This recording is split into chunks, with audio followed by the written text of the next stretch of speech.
We are back here on the RotoExperts program. Corey Parrs, Matt Modica, Greg Sussman. Excited because it's one of my favorite times of the week, one of my favorite segments of the week, because we welcome in Dr. A from Inside Injuries. What's going on, Doc? Good morning, guys. Good morning, Greg. How are you guys doing this morning? Cold and snowy yet? Cold and snowy, indeed. We all made it here. All made it here on time. Not as cold. When it snows, it's not as cold. That's actually true. It was just like annoying, though. It was annoying more than anything else. I enjoyed it. You enjoyed it? Well, not all of us enjoyed it then. Doc, how are you? How was the Rose Bowl? The Rose Bowl was fantastic, and very happy for my Georgia Bulldogs. They're playing the national championship in our hometown of Atlanta on Monday, so couldn't be happier. Greatest college football game I've ever been to. Do you think that Doc's just excited because Chick-fil-A will be open at the stadium on Monday? Oh, that's a good idea. I'd be excited. That is a good one too.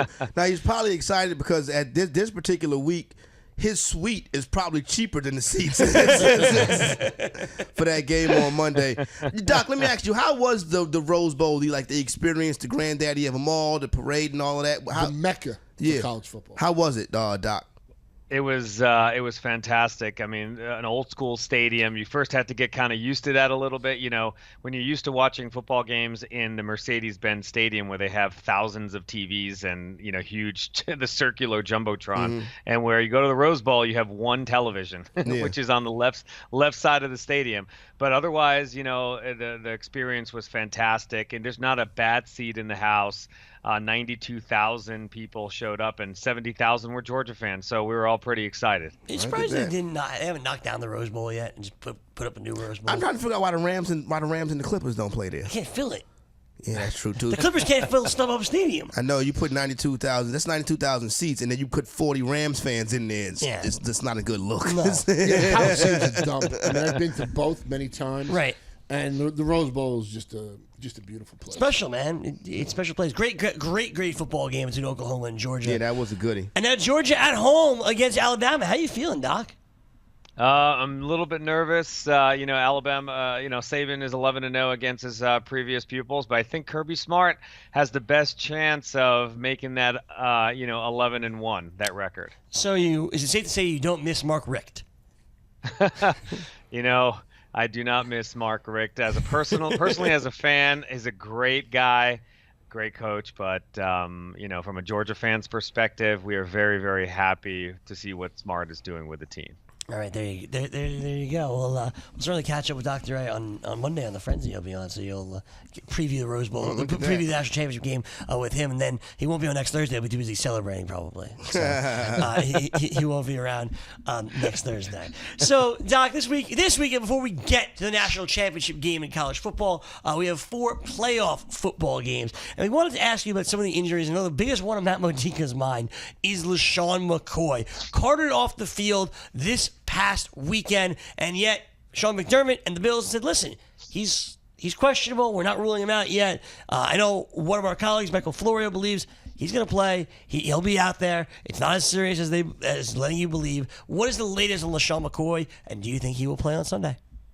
Yeah, unfortunately for Matt, he is going to play, but he should not be playing theoretically from a medical standpoint. But again, this is the playoffs. Players play through these ungodly type of injuries. I know his x-rays were negative, probably got an MRI just to make sure that there's not any soft tissue injury. There's probably a little bit of a soft tissue injury. Grade 2 ankle is what we're talking, not really any tear to get to a grade 3. However, they're being very precautionary with him. Running back with ankle injuries, as you guys know, we've been saying it all year long. This is the injury that affects them the most.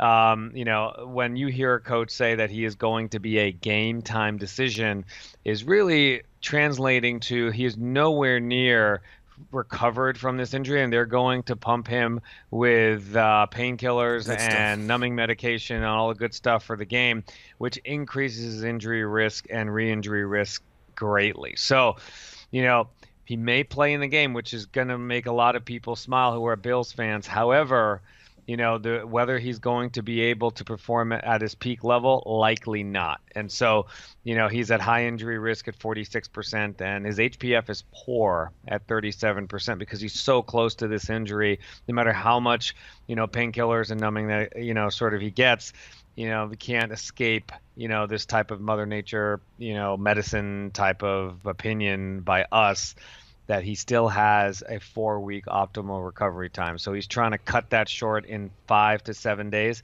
It's almost an impossible feat. And yet I still think he'll be better than Mike Tolbert. What if he bathes in holy water? That would be amazing. We haven't tested that theory yet. Okay, the algorithm did not pick up holy water bath. Doc, let me ask you this: Pittsburgh Steelers fans, they're not playing this weekend.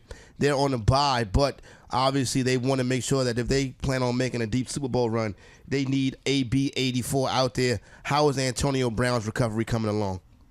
Yeah, so we haven't heard any setbacks. He's been not playing, obviously, as you know.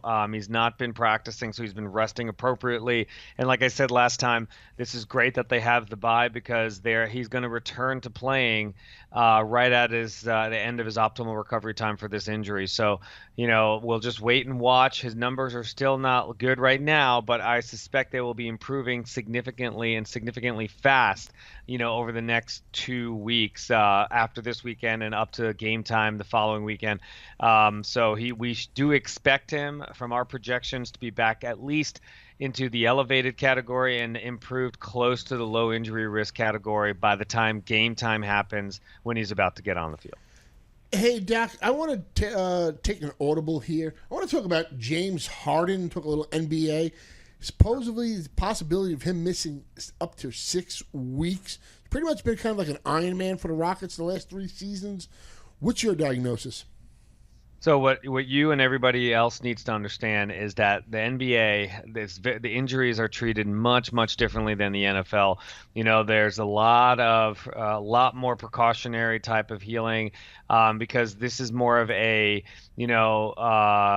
fine tuning type of sport. A lot of extremities and digits and muscle.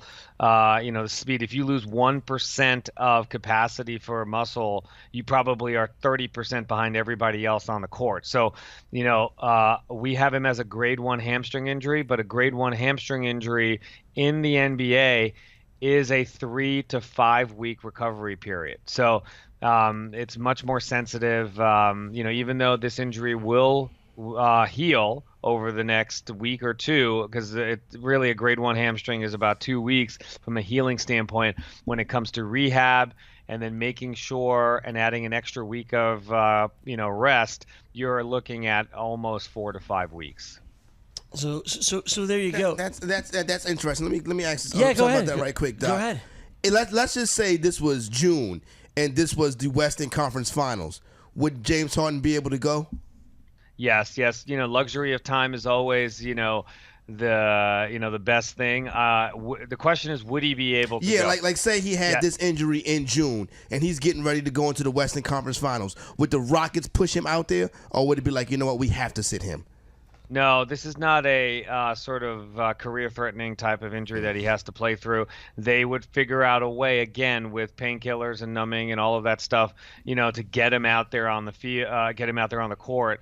Right now, they have the luxury of time, and he's their best player, so they will rest him and take the appropriate actions necessary right now. But if he has to play in the game, he will. Now, if he had a grade 2, if it's more of a severe injury like a grade 2 or a grade 3, then there's no way that he's going to play. There's no way. But a grade 1, they will push him out there. Going back to the NFL, as we talked to Dr. Ray, inside injuries, I wanted to ask a player I brought up before. That was Marquise Lee, the Jacksonville Jaguars. He hasn't played in a couple of weeks. He's not practicing this week, and yet the Jaguars think he's going to play. What's the latest on Marquise Lee? Yeah, so he originally sustained a grade 2 ankle injury, which is a 4-week recovery time for a wide receiver. He missed week 16 and 17, which is 2 weeks of rest, not practicing, still resting. Is a little bit slower in his recovery than we originally projected. But again, there's a little bit of gamesmanship in reporting on practices by NFL teams, especially during playoff time. So right now, He's at still high injury risk, but as he gets at the end of week 3 and going into week 4, if he's still not practicing, he probably will remain an elevated injury risk. If you do see him limited at practice, he will escalate much quicker on our injury risk category to a low injury risk. So the real key is this 3rd week.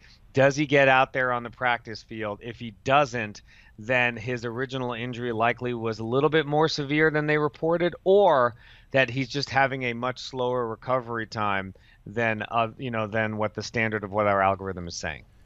Hey, Doc, real quick. He was the practice player of the week last week. He didn't suit up, but Rocky Marciano, Chris Hogan, how's he recovering? Yeah, so again, Patriots have that bye, which is great, and if you guys remember the saga of Chris Hogan, right? He returned in week 10.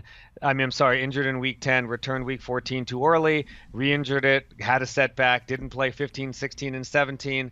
He's making progress. He's still about 2 weeks away, which is great because the Patriots have a bye. He's improved from high injury risk to elevated, and if he continues on this track, he will be elevated and getting close to low injury risk by game time. There you go. That's the Inside Injuries Report and the update from Dr. Ray. Doc, I won't talk to you until after the National Championship game, so good luck, my friend.